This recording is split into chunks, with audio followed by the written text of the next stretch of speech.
तो खैर मकदम है आपका हमारे इस यूट्यूब चैनल पर। ममता बनर्जी, शायद उनकी नींदें अब हराम हो जाएंगी। शायद वो अब सुकून की सांसें ना ले पाए, शायद वो चैन से सो ना पाए। मुझे लगता है बेकरारी होगी, क्योंकि ऑल इंडिया मजलिस इत्तेहादुल मुस्लिमीन ने बंगाल में चुनाव लड़ने का पूरा प्लान बना लिया है। खबर बताता हूं मैं आपको, बंगाल में कितनी सीटों पर चुनाव लड़ेगी और वहां के जो प्रदेश अध्यक्ष इमरान सोलंकी है उनका क्या कहना है, और क्या ऑल इंडिया मजलिस इत्तेहादुल मुस्लिमीन बंगाल में चुनाव लड़ने की जो तैयारी है, क्या वो तैयारी पूरी है?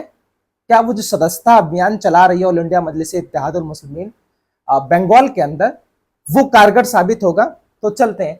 ऑल इंडिया मजलिस इत्तेहादुल मुस्लिमीन, आपको पता है कि बंगाल से पहले बिहार में चुनाव है, और बिहार, यही वो बिहार है जो 2020 में 5 विधायक ऑल इंडिया मजलिस इत्तेहादुल मुस्लिमीन को जिता करके दिया था। ऑल इंडिया मजलिस इत्तेहादुल मुस्लिमीन का एक नारा था बिहार के अंदर, बिहार के प्रदेश अध्यक्ष का, कि 4 तोड़े हो, यानी तेजस्वी यादव की पार्टी आरजेडी में 4 विधायक एमआईएम के जाकर के शामिल हो गए थे। जब उन्होंने कहा था कि तुम तेजस्वी भैया 4 तोड़े हो, अब हम 24 लाएंगे।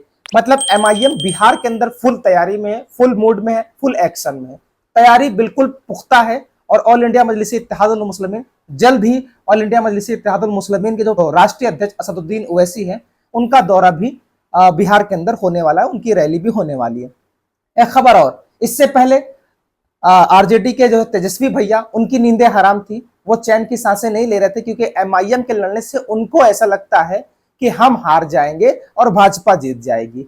तो मैं ये कहता हूं, मैं बार बार ये कहता हूं कि जिसको ऐसा लगता है कि एमआईएम के लड़ने से फला जीत जाएगी, तो तुम उनसे गठबंधन क्यों नहीं कर लेते? मिसाल के तौर पे अगर कोई कांग्रेस कहती है, आरजेडी कहती है, या फिर समाजवादी पार्टी कहती है, या कोई और पार्टियां कहती हैं कि भाई एमआईएम के लड़ने से भाजपा जीत जाएगी, तो फिर एमआईएम के साथ गठबंधन क्यों नहीं? सवाल ये है, इन सवाल का जवाब कमेंट में जरूर दीजिएगा। दूसरा, बंगाल से खबर आई, बंगाल में भी ऑल इंडिया मजलिस इत्तेहादुल मुस्लिमीन की पार्टी पूरी तरीके से एक्टिव मोड पर नजर आ रही है, प्लान कर लिया है। इमरान सोलंकी, जो कि मीडिया से मुखातिब होकर के ये कह रहे हैं कि ममता बनर्जी को इस बार हम सबक सिखाएंगे। ममता बनर्जी ने सिर्फ मुसलमानों को सिर्फ और सिर्फ वोट बैंक समझा है, और उन्हें सिर्फ वोट का आधार ही समझा है, उन्होंने सियासत में बराबर का हक नहीं दिया। ये ममता बनर्जी पर आरोप लगाए।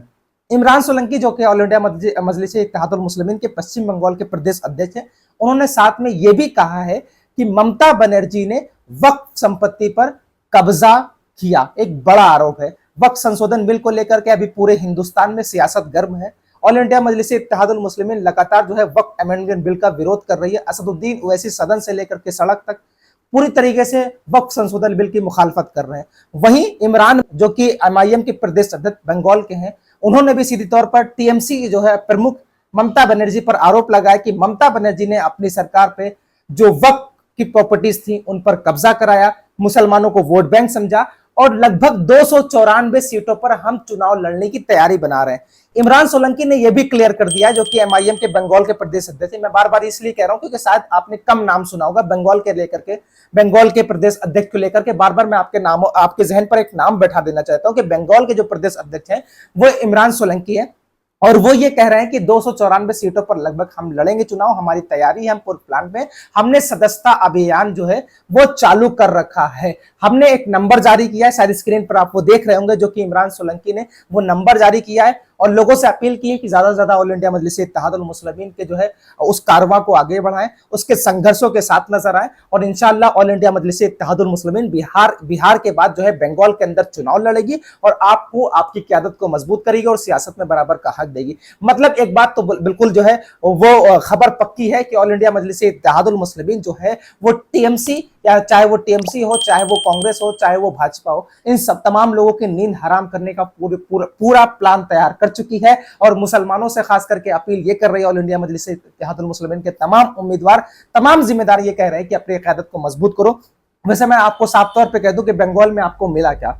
वही आपको बंगाल के अंदर ही आपको बांग्लादेशी कहा जाता है, आपको रोहिंग्या कहा जाता है। आपके साथ का क्या रवैया है? इसलिए बेहतर है कि ऑल इंडिया मजलिस इत्तेहादुल मुस्लिमीन ने चुनावी बिगुल फूंक दिया है। चुनावी तारीखों का ऐलान से पहले, चुनाव की दस्तक देने से पहले, सबसे पहले बंगाल के अंदर ऑल इंडिया मजलिस इत्तेहादुल मुस्लिमीन असदुद्दीन ओवैसी की जो है वो सुगबुगाहट नजर आ रही है। तमाम सियासी पार्टी, तमाम विपक्ष की पार्टियों में जो है वो हलचल है। कहीं ऑल इंडिया मजलिस इत्तेहादुल मुस्लिमीन चुनाव जीत करके मुसलमानों को सियासत में बराबर का हक ना दे दे, मुसलमानों को सियासत में जो अछूत समझा गया, मुसलमानों को सियासत में ला करके खड़ा ना कर दे, मुसलमानों को कुर्सी नहीं दी गई, कहीं वो सियासत की कुर्सी पर बैठा ना दे। मुसलमानों में बार बार आपसे गुजारिश ये करना चाहता हूं कि एमआईएम जो है लगातार आपके लिए बिहार हो, बंगाल हो, उत्तर प्रदेश हो, महाराष्ट्र हो, ये आपके लिए लड़ रही है।